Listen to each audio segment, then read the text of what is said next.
Hello once again. This is Third Eye Africa TV and the program is Democracy in Action. This weekend, there was a test of democracy. There was a test of the power of the electorate. There was a test of individual politicians. There was a test of political parties. Winners have emerged. Losers have emerged. How is it? Some will say it's a path towards 2027. A path because some people who ought to have performed very well have been brought down by the electorate. Some have been brought up by the same electorate. INEC again is also been seen as having done a nice job. Is it true? Well, we shall discuss many of these things and more. My name is Ben Shaman, your regular host on the program Democracy in Action. We'll not be talking too much as to the biography of our guests, but we do know that he is a grassroots politician, a mobilizer, and of course, he is the Director General of Tinubu Support Group. Let us welcome Dr. Umar Tanko, Yakasai. Sir, you're welcome to Third Eye Africa TV. Thank you very much for having me. It's a pleasure. The way your face is, it looks like you are smiling over the elections that took place over the weekend. Yeah, we are full of excitement and we're full of gratitude to Nigerians at the grassroots who ensured that all the stories that the opposition have been and the coalition have been talking around are not true. They are false narratives created by them. They are purely propaganda. Because when it comes to election, it's the people that matter. It's they determine where majority should go. And so the election that took place on Saturday across the country in over 15 constituencies, some of them state assemblies, some of them House of Representatives, and a few Senate positions, had shown that the All Progressive Congress, APC, has the support of Nigerians, has the blessings of the electorate, those who determine the vote, and how they have displayed so very well, and the answers are clear. Okay. Even to the opposition. Yes. When you said clear to opposition, the electorate have spoken. Let us see, how did they speak by way of statistics that you feel that APC is ahead? Yeah, so I think I have it here. There were about 15 constituencies that were contested across the country. And majority were the State House of Assemblies and a few House of Representatives and also senatorial district. And I will tell you boldly that the result declared so far has shown that out of the 15 or 16, APC had won 12 out of those elections that took place. PDP won in one constituency in Oyo State, Federal House of Representatives. ABGA won in two constituencies, one of the senatorial district and one of the state assembly, which is of course their normal terrain. And NMPP won one in Kano. But to our surprise and to our pleasure, the Labour Party had zero victory. They all talked about ADC or whatever you call it, coalition, had zero victory. And if, to be more specific, I would say that APC won in Kaduna State, which is a House of Representatives, and then two House of Assembly. APC won also in Adamawa State. APC won in Taraba, State House of Assembly. It won in Jigawa, it's a House of Representatives. Then PDP won in Ogun. APC also won in Niger, it's the State House of Assembly. APC won in Ekiti, which is the State House of Assembly. APC won in Edo, which is a House of Representatives. And also, but APC won one out of the two in Kano. NMPP won one in Kano, which is the State Assembly, and PDP won one House of Representatives in Oyo. ABGA won a Senate and House of Assembly, ticket, while the senatorial district in Edo was also won by APC. Now, the beauty of it is the spread. Most would think that the APC will win probably in the south because of the outcry of the coalition leaders who are from northern extraction. But obviously, you could see across the entire 19 northern states, there are victories in northwest, there are victories in northeast, and there are victories in north central. So it tells you that all the talked about the northern part of the country, being against the president or APC is not true. Because if it is true, if it were true, the electorate should have shown their true intention coming 2027 in these elections that took place. So politics is local, and the people who make the loudest noise might not necessarily be the majority. Okay, now, let us go into personalities and where elections took place.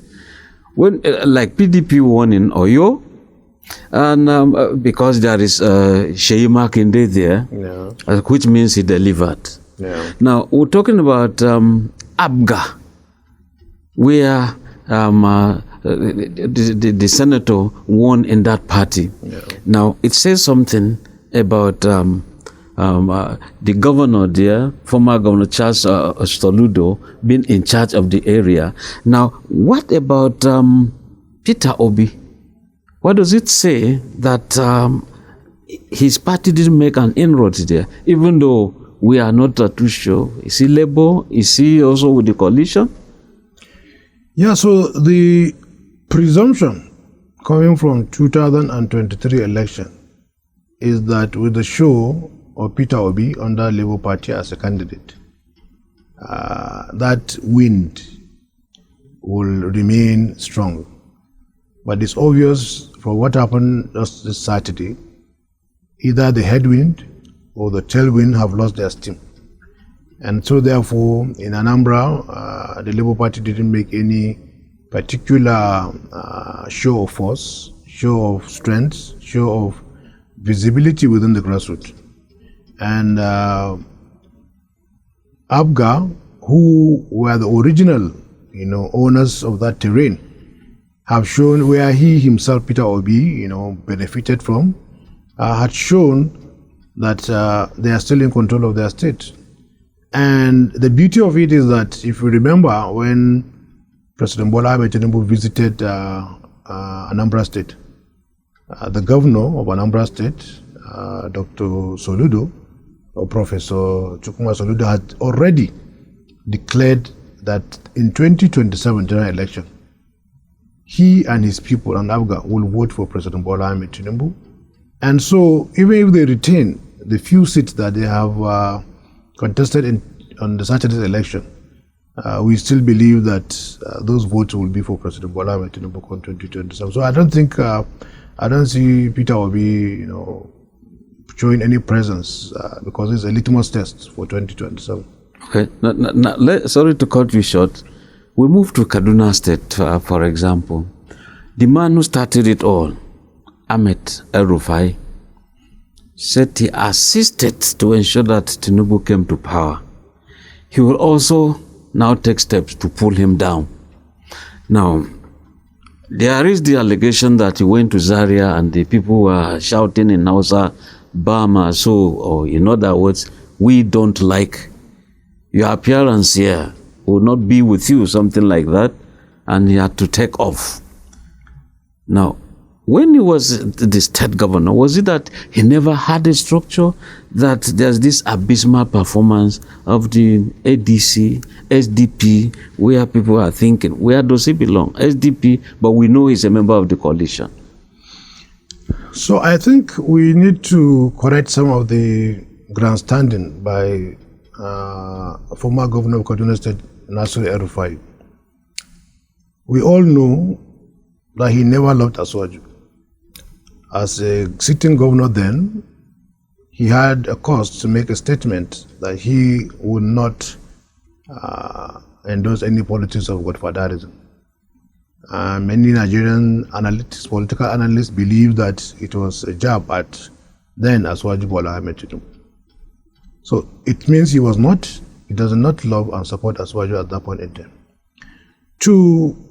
Penultimate to the day that the primaries will take place, or a few days, everybody who is truly an APC member, who was involved in the dynamics of that primaries, knew where El-Rufai stood as far as the choice of his aspirant in that election. And it was over time when he realized that whoever he had support for would not be able to emerge, that he made a U-turn and then decided to join the Asuwaju train. So this was somebody who never believed in the Renewed Hope agenda, who never believed in the visioner of that Renewed Hope agenda. It was the exigencies of that moment who believing that he wants to remain relevant perpetually, that made him to turn around and support President Bola Ahmed Tinubu. And when you are talking about the politics of Nigeria and delegates coming from 36 states and the FCT, it's perplexing for any one person to think that he has been responsible for delivering anybody in that equal square. And so I think it's over ambitious for anybody to say, particularly El-Rufai, that he delivered the president. Of course, he supported him in the primaries at the end when he realized that he will lose if he doesn't do that. And then after that, the general election, of course, when the party emerged for the party, you are a sitting governor, you are naturally supposed to support the candidate of your party in the presidential election, because you also have other candidates under your own party in your state. So it's natural for El-Rufai to support the candidate of the party, because he also had fielded candidate in the State House of Assembly, House of Representatives, and Senate within his state, and it will be cantankerous and counterproductive for anybody who is a sitting governor to be going against his own APC presidential candidate just because they have an issue, and then hoping that the failure will not rub on his own constituencies that he has fielded the candidate. But it looked like PDP at the point snatched him.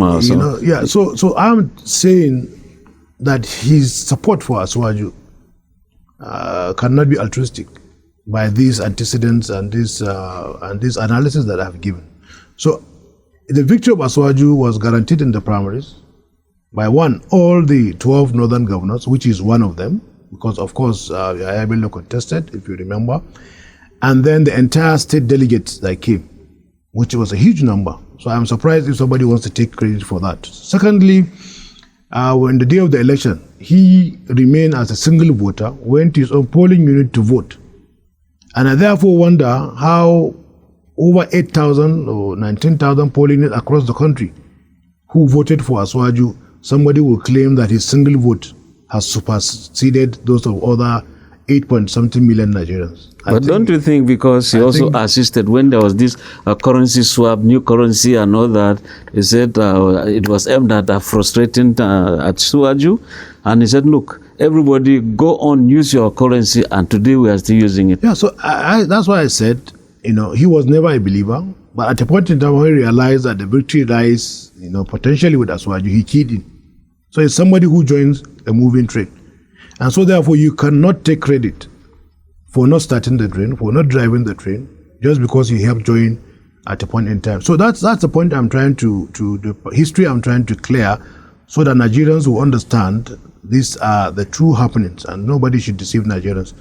The second point that I also want to make is that when you talk about his own constituencies as a sitting governor, when he contested and won in 2015, the APC had a good show in Kaduna State with a significant number of state assembly members, House of Rep members, and senators, including him as a governor.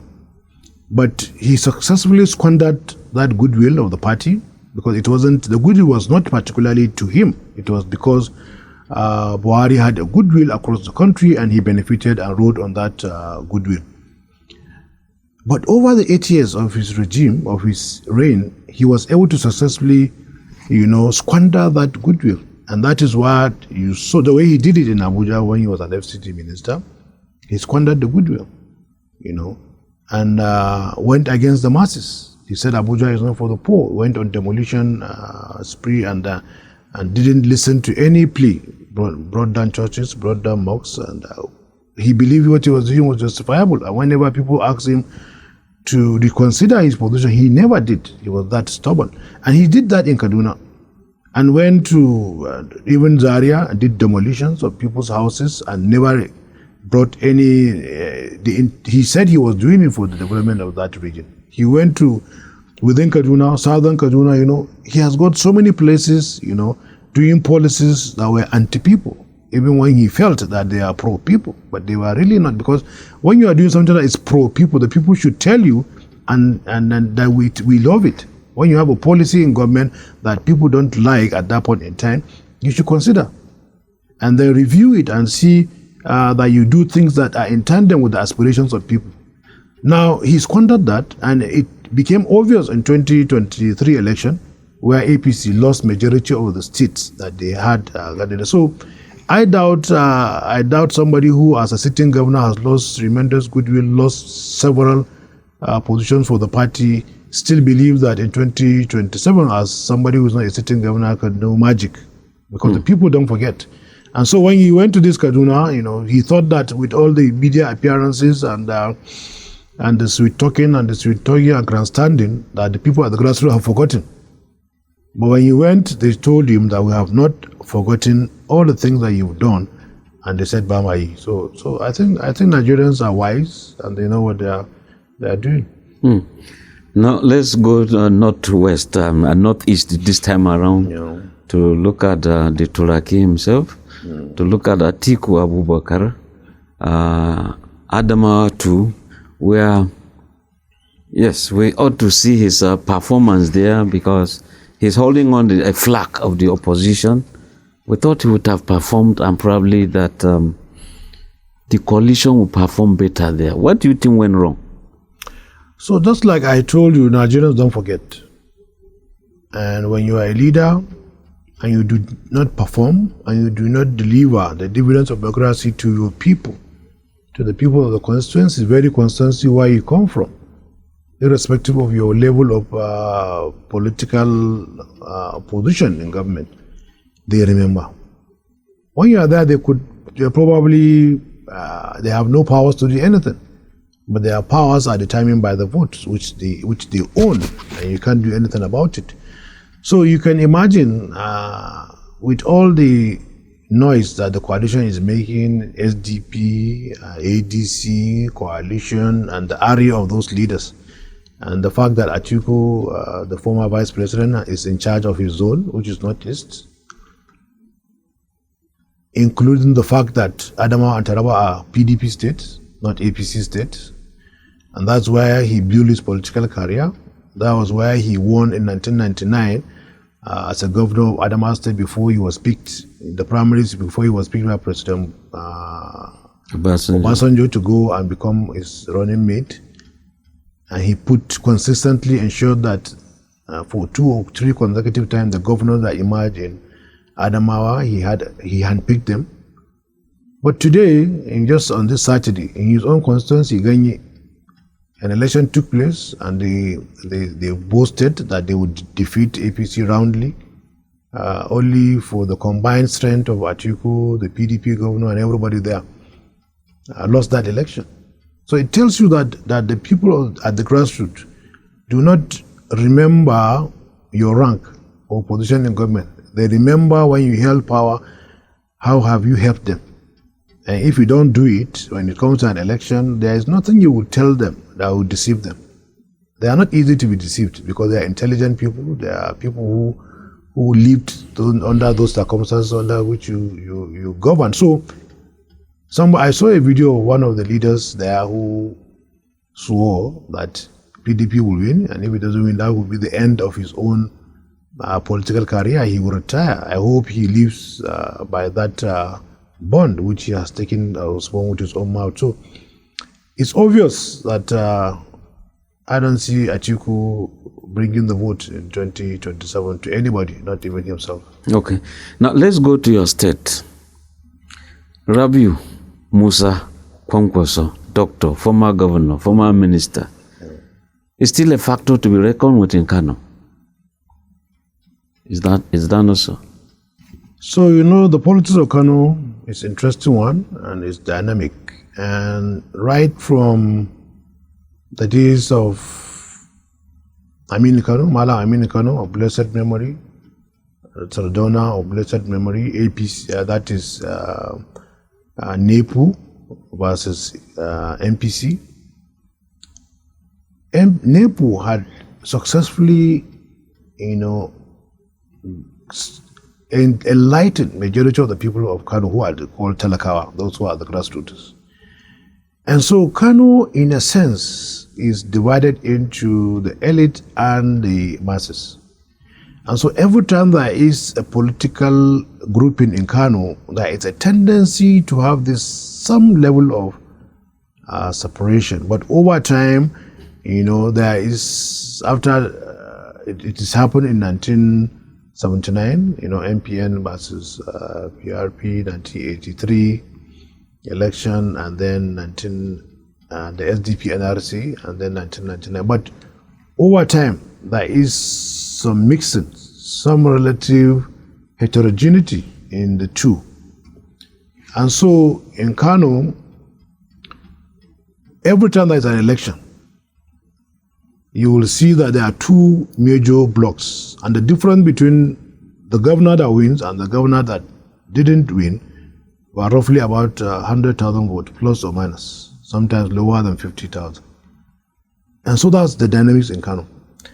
And so the thing that will make a party lose will be if there is no harmony within that party, and there is if there is rancor.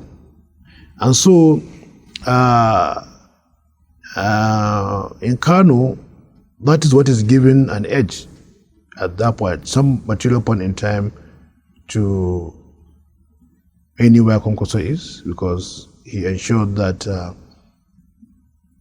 he alone reigns and other power blocks don't have their way. And so other parties will now have a lot of power blocks within them and a lot of gladiators. And therefore, when it comes to sitting on the round table and ensuring that there is harmony, sometimes you find that if it is not well managed, the leaders in that party, if they don't work together in any election, you find that challenges will manifest in the result of the election. And so that is the advantage which he enjoys, and I think that APC in Kano is very strong.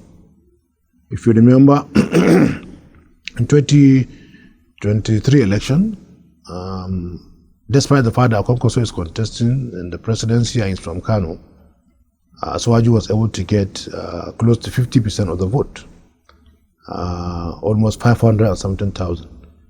And 2 weeks later, the gubernatorial candidate of APC, His Excellency Dr. Nasiru Zugauna, was able to measure up to close to 900,000 votes,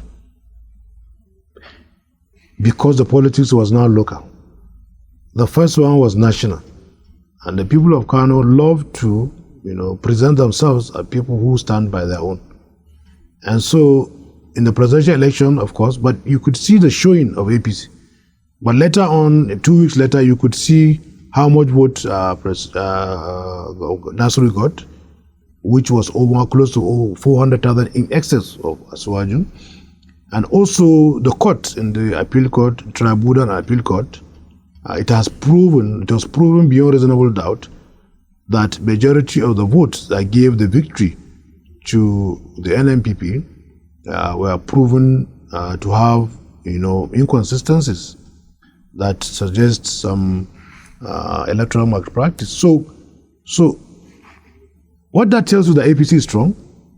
If the leaders work together, they will certainly defeat NNPP in Kano. And so therefore, the comparative advantage that the NNPP enjoy can be overcome easily when our party, puts us together, everybody works together in harmony and in synergy. Yeah, at a point there were some side talks, let me call them this way, that Rabiu Musa Kwankwaso of NNPP might join the APC, and at the point they say, he's being geared towards becoming a VP And some people say, oh, what about Shetima, kind of. And so what are the inner circle talks there in APC, since you are the DG of Tinubu support group? Yeah, we are called Tinubu Support Group. And the organization was founded in 2020, immediately after 2019 election by Honorable James Padaki, and has the blessing of Asuwaju, So it's a support group that is dear to the president and that first among every other support group. And so therefore, as a support group, we support what is factual, what is in the open, and we allow the political dynamics that take place inside a private conversation to continue, because we might not be privy to it. We just want a product, and it's given to us. We just go around selling. And so sometimes some of these rumors, some of these conversations that happen, it's difficult to decipher between a social media conversation or content created by some people and the reality. And since we didn't have any conversation with the president, we didn't have any conversation with major players, we don't even want to have, because we don't want to be involved in the politicking that produces the result. We only want the product so that we'll be able to go and sell it. So as it is now, I think we will only work with what is available to us as factual, and may not be able to know the truth of all those conversations. The president is our leader, is the leader of the country, is the leader of the party, and is automatically given an endorsement of the single candidate of the party come 2027. So I think we will leave the politics to them, and then when they are done, they tell us as a marching order, go and sell this ticket, and we continue. For right now, we are busy selling the good work of the president, the deliverables and the renewable agenda, and all the good work that our appointees of the president, ministers, head of parastatals, and other agencies are doing. And so we are canvassing for the support, trying to counter negative narrative by the coalition, and rally around our support group to work in synergy, and then to understand that some of these reforms have necessary consequences, and we should be able to bear it first in order to explain to Nigerians and call upon them to also support the president. In terms of supporting the president, we've seen sitting governors. Governor of Anambra, for example, Charles Chukwuma Soludo, is supporting the president, APC, different parties. We've seen PDP, Akwa Ibom, supporting the president, moving to APC, and many senators, kind of. Now, what is so endearing, yet you now come to the north, they're saying APC, President Tinubu has neglected the north, it's so impoverished, terrorism here and there, and other. How do we strike this balance? The love for Tinubu, the hate for Tinubu. All right, so I think, people make statements, and because they have a voice, and there have been leaders in this country, people assume that that is the position of a region. The position of any politician does not necessarily reflect the position of a region. And I try always to decipher that whenever we have a conversation, to say that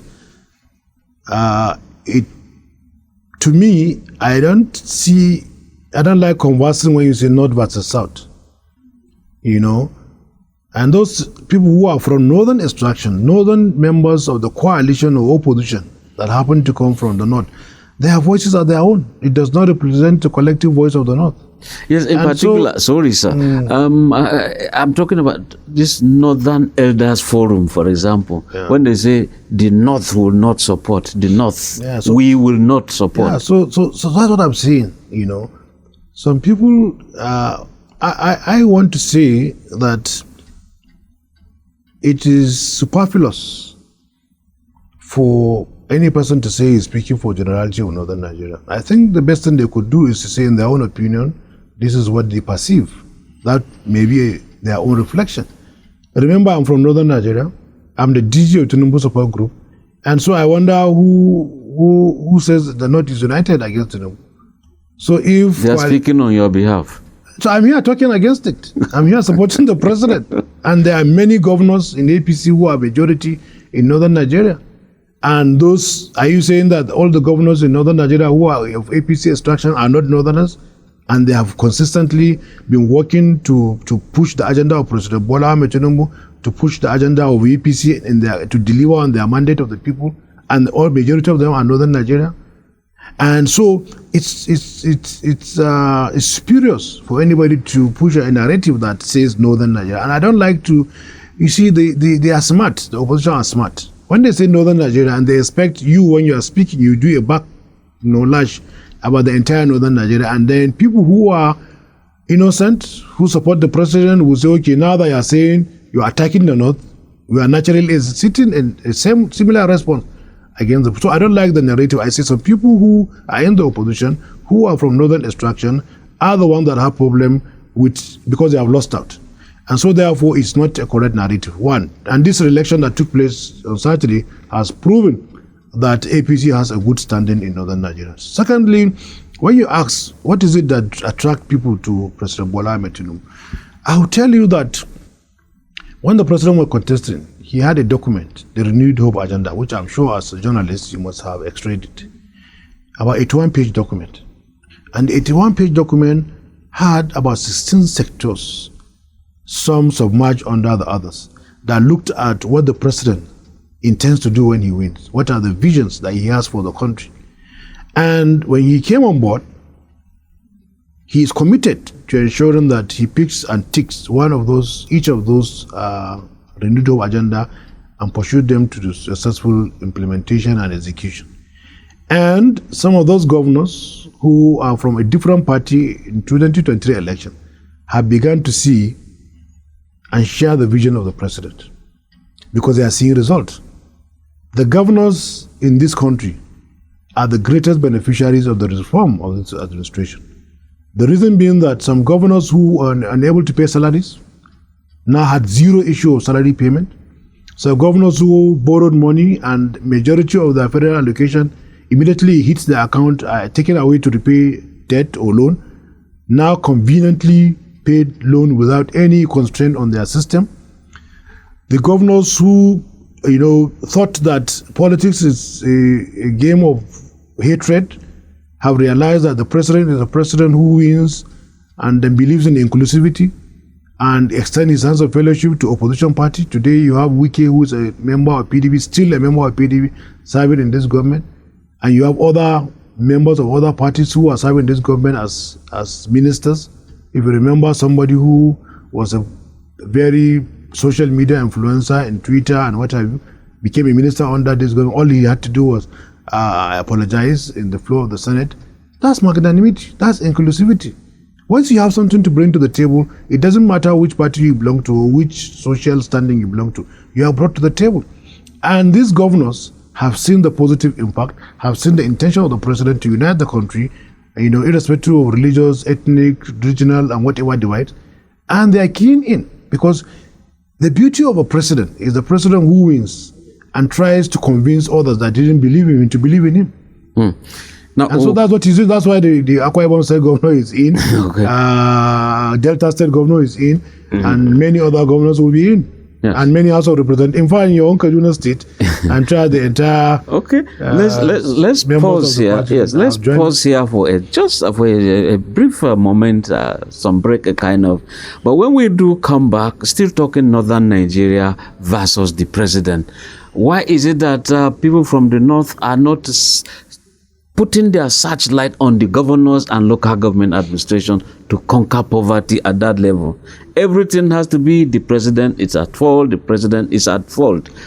The program is Democracy in Action, and we are in the studios of Third Eye Africa TV. My name is Ben Shemang. Our guest is Dr. Umar Tanko Yakasai. He is the Director General, Tinubu Support Group. Talking about South and the North, you talk about middle belt. Currently in Nigeria, we don't have middle belt. North Central is what we have. Okay. And they are included in the North. If the perception is because Nigeria is standing on a tripod. You have Igbo, Hausa, Yoruba. They are the owners of Nigeria. That is a very wrong perception. These are major tribes in Nigeria. Simple. Yeah. Nigeria is owned by every single citizen of this country. If you go to civilized nations, they possibly have, stratified their political parties such that those who play at the national level are there. And at the local level, you have other minor political parties playing there. And it gives sense of belonging to every citizen to be able to contest. And in fact, once you have joined APC, all your sins are forgiven. It's okay. It's okay. Off your mind. It's okay. This is Third Eye Africa TV, exposing crime, savaging the nation. Welcome back. Yes, like we went on break. Why is it that many northerners are simply sending missiles to the president and not looking inwards? The governors receive money. Local government funds, sometimes they are still saying, look, joint account makes them to still control the funds. You don't see projects embarked upon by local governments because the governors are lords over everything. And so why? What do you think is responsible for all of this when northern elders will fail to put the searchlight first inwards? Yeah, so I will keep clarifying that statement. When we say northerners or the north, in this same northern Nigeria, you have many governors under the platform of APC, more than the opposition. In this same northern Nigeria, you have House of Reps, State Assembly members, senators, you have ministers, you have head of parastatals, you have DG, Tinubu Support Group, all from northern Nigeria. So I think the correct phrase to use is, or terminology, is some members of the coalition, or members of the coalition who are from northern Nigeria, speak in order to convince others to what about, sorry, Arewa Consultative Forum is there, Elders Forum is there. They may tell you they don't belong to any political party. So why don't you look at them, everybody to its own merit? Yeah, so, like I told you, in APC, there are elders in this northern Nigeria who are for APC. So likewise, if we have Northern Elders Forum, you should x-ray other elders who are supporting President Bola Ahmed Tinubu in Northern Nigeria. So will you be able to categorically classify them under Northern Elders Forum? No.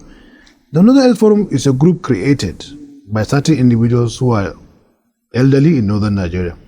And if you remember, there is Northern Elders Committee. There are some other groupings that are also called, they are associations, and people who are of like mind will come together, take the name of Northern Nigeria and speak for Northern Nigeria. But it doesn't mean that they represent the majority of Northern Nigeria, because there are other elders who are also in Northern Nigeria who believe in President Bola Ahmed Tinubu and support him.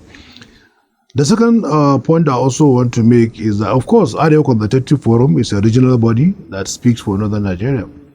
And so therefore, sometimes, their business is to speak for the region. And when they speak for the region, that does not mean that the entire members of the region who are political actors share correctly in their own assessment. Because I believe that as Tinubu's Director General of Tinubu Support Group, there are a number of things that the President has done in Northern Nigeria which are commendable. And I expect that if there is any objective assessment, it should be able to give pari passu a report card. When you have a report card in WAEC, it tells you all the causes, why you've done well and why you've not done well. So any regional body or regional association should be able to look at the two. Tell us what the president has done well. Tell us where there are challenges or there are weaknesses or there are shortcomings, so that we'll be able to say, okay, why don't you move the negative to the positive? That's a better way to put it. So I'm telling you that in Northern Nigeria, President Bola Ahmed Tinubu, since he came into office, has ensured that before, we only had Northeast Development Commission, which was enacted by law under President Muhammadu Buhari. President Bola Ahmed Tinubu has brought 2 additional Northern Development Commission. one for the Northwest and one for the Northeast. And the president, in allocating ministries and portfolios, he looked at what are the major challenges of northern Nigeria. And we found that education is part of our challenge. Agriculture is not only a challenge, but we are largely agrarian. Security was also part of our challenge. Health was also part of our challenge. In addition to other key sectors. And he ensured that the two serving ministers of defense are from Northwest, in particular, where we have the highest rate of insurgency or banditry. And I believe that what the Northern Governors, the Northern Elders Forum, and the other consultative forum should have done is to sit down and come up with a blueprint to solving the insecurity in Northern Nigeria and work with these two ministers and then submit a proposal to the governors of 19 northern states, including the Minister of FCT, and ensure that give support to this Northeast Development Commissioner, North Central Development Commission, Northwest Development Commissions, along with these ministers. How do we address this issue? And then when they come up with a concrete plan, they take it to the president, and the president ensure that it is funded. That is what I expect. If we look at health, we have the largest number of population in Nigeria. By statistics, going by 2006 census till date, none has been repeated. So we work with that. We have, if you look at the indices of health sector, number of children that are sick, number of children that are dying, number of women that are sick, number of women that are dying, number of children who have received immunization, women who access care in hospitals under its supervised, qualified healthcare personnel. So many other things in terms of nutrition. The statistics shows that North in general is doing poorly, and you have Minister of Health who is coming from Northern Nigeria. And I believe that these leaders, regional bodies, with the Governors Forum, and these Northeast Commissions and Northwest and North Central, should also sit down and say, how do we address these issues and bring out a blueprint, take it to the president to address it. Insecurity, the same thing. Agriculture, the same thing. All these things. So I believe that the president has that note at heart. And all it takes is for us to come together and see how we can take up these challenges, find solutions, and support the president in solving them. And especially with a lot of resources that have been given to the governors and to the local government. And if you ask me about the local government, resources going there, the president has tried through the Supreme Court interpretation of that law, gave full financial autonomy to the local government. And if you do that, it means the resources will now go to the ward, to the local government, and that's a major reform that would have brought out those communities, those localities, out of the quagmire in which they find themselves. So I think the president has said the foundation is led for us as Nigeria. He can't do everything for us. Sometimes we also need to contribute so that we join hands together to succeed. So I think absolutely, because Kano, for example, with 44 local governments, Katsina 34, Kaduna 23. If every local government were to have its own money the way it should be, I think that development would just be palpable all over the place. So, I mean, here you are, a judgment has been given, but implementation is just not there. So what should be done? Because I've had reasons to ask some local government chairmen, bros, let's not go into this matter. The money is not yet coming. You would have seen a difference even in the structure of this local government. So how do we actually ensure that the Supreme Court judgment is obeyed? Yeah, so it takes people to achieve a result, the desired result. A collective action, purposeful action, and with consistency and synergy. Now, the Supreme Court can only make pronouncement, and they have done so. Unless some people come together and pursue the implementation or go back to the Supreme Court cannot do anything. The president has ensured that this has come into a policy and has also been supported by the Supreme Court judgment.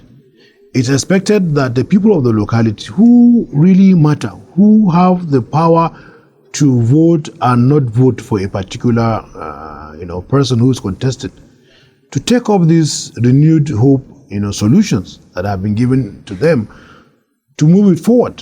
And it can only be achieved, its implementation can only be achieved when there is local coalition, local synergy, and people coming together to say, okay, let us hold our people who are holding positions in government accountable and challenge them to be able to do the right thing. And so I believe that the power really does not reside outside anybody but the people who have the mandate to elect people, governors, to elect all the positions that we have, to ask them to do the right thing and put pressure on them until they succeed. Yes, I'm still talking north. Like you said, you are from Kaduna State, you are a northern. Kano State. Doctor, you are also from Kano. Yeah. I mean, the two of us are northerners. Yes. Let's talk agriculture truly. The days of Jonathan, the federal of phosphate company, the fertilizer company in Kaduna, I mean, money was sent there. The days of Buhari, the money was sent there. So what is happening? Even cotton, they said, okay, here is money for cotton development. We are not seeing anything. Now, we're talking about agriculture this time around. I mean, we are already in September, midway of August. The next 1 month, farming is virtually gone. Except when you go to Kano, where they're doing maybe all-year farming. Others are just not there. And right now, we are still talking about fertilizer procurement. Probably it will come in December. So, why is it that the North is not getting it right? So, the issue of farming is something that when we continue to do subsistence farming, we're not likely going to get it right and we will not succeed. And so, but with the level of education within our communities and our farmers, with the level of exposure and the interest of people who have resources to invest in agriculture, we are where we are today. Countries that have developed have moved from old age subsistence farming to a mechanized system of farming, where with little machine and machinery, you'll be able to cover large hectares or acres of land. And with the support of modern seeds, modern pesticides, modern chemicals, and the harvest will be bumper. So there is little that government can do. For you to succeed in farming, it has to be owned by the farmers, the community, and also private individuals who want to invest in agriculture as a mechanized system of farming and as a business. Globally, when you travel, the countries that have those bumper harvests and depend on farming to make money did not rely on government. What government does is to create an enabling environment, provide subsidy, provide support to the farmers. And so through the Ministry of Agriculture, farm implements, tractors will be provided, seeds that are resistant, that have high yield will be provided, and fertilizers will also be provided. But some of these things are subsidized. And so what you expect is that the governors and the local government, if at least for autonomy takes full effect, should be able to now further subsidize. The federal government has subsidized at a certain amount, the state and the local will subsidize at also a certain amount, but be involved in the process. All these agricultural extension workers that we used to have, the state should be, the local government should recruit more, train them, and support the farmers to be able to do that. These people who own business, should also find a way of going to that locality. Instead of you farming a small farm, they should take large hectares of land, put the owners of those farmers into an agreement where they bring the resources. The farmers own their land still, but work in those lands, and whatever is shared whatever is harvested, everybody has a share, and you will see that you will have increased harvest, increased productivity. But when everybody is holding on to a small farm, how much can you produce? Do you have the resources to move from subsistence farming to a more modern way of farming? No. So I believe that we need to sit down with the governors, local government chairman, ad hoc consultative forum now. This is why they can come in. How do we move from subsistence farming to a farming that is more productive, while the federal government support is needed in key areas for us to make progress? Yes, that would be good. But also look at the security network in the north, for example. You see, Southwest, they came up with a single kind of security outfit, the Amotekun. Then in the north, we are still doing it haphazardly, even though we have to congratulate the security agencies. They have arrested the head of Ansaru, Al-Qaeda agent here. They've also arrested the head of the Mahmuda sect. But again, still talking agriculture and security. It's only in the north you go and see cows being killed here and there. Only in the north you go and see a man's farmland, the corn being hacked down. All northern affair. How is it that, and why is it that governors are not seeing beyond the north to ensure that that security, that oneness, instead of saying we the north, we don't support Tinubu, why don't we say we the north, look, support, let's see how we can come out of this. What is hard in all of this? So first of all, I have a policy in my own mind or belief that the only body that has the power to exercise territorial integrity, use legitimate force to enforce security is the government. And when you have non-state actors taking powers and responsibilities of doing the work of government, and they are not controlled by government, it means that you can have some situations whereby they don't even have rules of engagement. The Nigerian police is taken, recruited, given training, and there is rules of engagement defined by the constitution and the laws that establish those institutions, likewise state security, likewise Nigerian military and army and what have you. But all these self-help groups are the ones that determine their own rules of engagement. And those rules of engagement may not necessarily conform with the rules of engagement of the state.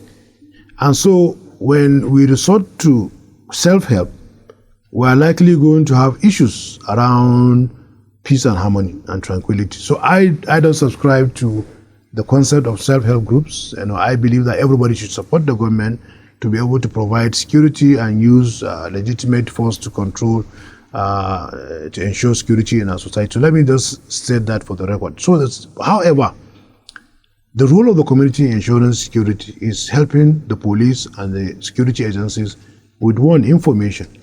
Because they know who are the criminals, they know where they are residing, and all they need to do is provide information. If they are informants or those who are agents, provocateurs, or merchants of conflict within the society that aid and abet crime, information should be provided to the Nigerian security while they help solve that problem. And so all these civilian JTF that have been involved, all these vigilante groups that have been empowered, you see the kind of havoc they create in the community. Sometimes they will, because they are organized, they have weapons. Even when they have a dispute with you and I, instead of doing it conventionally, they take laws into their hands. So I don't believe in that. However, we know that the National Security Advisor, Nuribadu, did a presentation when the APC did an endorsement and a 2-year program in the Villa of the successes recorded by the Nigerian government and Nigerian security. At the Sardana Professor Ahmadu Tafawa Balewa Foundation program that took place a few weeks ago, he was there for 2 days and did a presentation. Nigerian government is working hard to be able to ensure that every square inch of this land is protected and security is provided, and just like you said yesterday, successes were recorded. But because of the vast nature of the Nigerian land space and the inadequacy of resources and manpower, it will be difficult to man every inch of the Nigerian land. And so therefore, when you are ensuring security in this particular space, the bandits, the criminals will move to another unmanned space and take hold and continue with what they are doing. So it's not easy. And even globally. But the southwestern states just decided one kind of a uniform, one law for all the states there. And of course, when Oyo is under attack, Ogun State is moving. It's like you blow a whistle. It's like a football match. Every player moves on. But in northern Nigeria, every state is doing it individually. There are still non-state actors. And they are not, I don't subscribe to non-state actors, honestly speaking. Because if each region has its own state actors and they are intent to fight crime, they can also be used politically. And they become political agents of the people who, because how do they resource the resources? Is the resources enough? If the governors of a particular region want to help the federal government ensuring security, what they should do is support with everything that they are giving those self-help groups to the Nigerian police, to the Nigerian army, to the state security department to be able to do that effectively. Because it's about resources. If the manpower is not enough, help in the recruitment. If the weapons are not enough, help in the purchase. If the logistics is not there, help with provision of logistics. If the communities are there and you have insecurity, you understand what are the root cause of the insecurity, use state resources to address the things that are causing the insecurity. And so these are solutions, permanent solutions, rather than some self-help groups. So I believe that, the federal government has achieved successes. Niger State Governor has spoken of places where before you can't farm. But because of the work of the Nigerian security under the new Rubadu, successes are recorded in Niger. In Birnungwari, before you can't move from Kaduna, travel that route to Niger. But now I learned that some farmers have been able to go back to, and they have taken their farms and they are producing. Even in Zamfara, the same thing. There are some successes recorded, and in many other places. But one day, any day you have an incident that has happened, and the bandits succeed, it gets more news coverage than 99% of the successes of the Nigerian government or Nigerian security. So, and I can see the government is coming up with the forest guards. Yeah, as long as government is in charge of providing security and the apparatus to provide security, I think they should be supported. But anybody who is resorting to self-help, I believe that it's a future challenge and a future Frankenstein monster that we don't know how to deal with in the future. Yes, Dr. Yakasai, we are ending this interview. But I won't forget to ask this. It's like INEC has not given out, say, start campaign now, but we are seeing campaigns already on. I can see Tinubu neighbor to neighbor campaign here in town, up to airport, along the road, they're all over the place. Yeah, so, INEC statutory is providing all the rules and regulation, governing campaign. And they have registered political parties, and so their influence and control lies squarely with political parties. They do not have control or legal power against groups like me who said, I'm supporting Tinubu because they are not registered. They didn't register me and they are not regulating me. And so therefore, it's sometimes, now, if you, Mr. Ben, you happen to be interested in any position, and I just went to town without your knowledge, why should INEC punish you? What can INEC do to me? There's nothing they can do to me. And if they punish you, that will be unfair to you because you didn't ask anybody to do that. And the president, the presidential villa came with a statement and said they are abiding by the rules and regulation of the Electoral Act. Campaign has not started, and they dissociated themselves from the activities of anybody who has started campaign.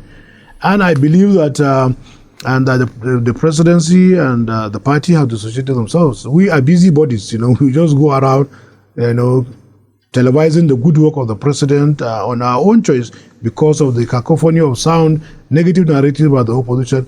And they have been doing that. It's politics. When you organize a birthday party and you use the media to lambast the government, it's politics. When you organize a meeting of coalition and it's politics. So why is it because I have a billboard? How is it different from the one that you are doing in your birthday parties and in all the clandestine meetings that you are doing in the night that have come out for conferences and workshops and seminars in the day? And how has INEC controlled those people? No. In the name of mobilizing for ADC or coalition, they have been holding meetings, both at night and in the day, and they call media briefing. All the things you talked about El-Rufai, is he not, because he's in the open in the media that we are hearing, is that not politics? All the time Amechi is saying, is it not politics? All the time Atiku and Tambuan and everybody is saying, Arek Beshola and David Mark, are they not politics? How is it different? Just because I have a billboard? Billboard is a means of passing information. So either pass it verbally or you put it on the wall. So I think that if INEC wants to correct that, they should be able to say, call everybody to order and supporters to order. But we cannot leave the landscape where some people are already poisoning the minds of Nigerians and we'll just keep quiet just because we are law-abiding citizens and allow the narrative to take root in the hearts and minds of our electorate. No. And that is democracy in action. Democracy in action in Nigeria as we move towards 2027. I want to thank you for coming on board. Talking of Dr. Umar Tanko Yakasai, the Director General, Tinubu Support Group. Thank you for coming to our studios. Thank you very much. This is Third Eye Africa TV. My name is Ben Shaman. Keep watching us. Follow us. We are also on social media platforms. Thank you for watching.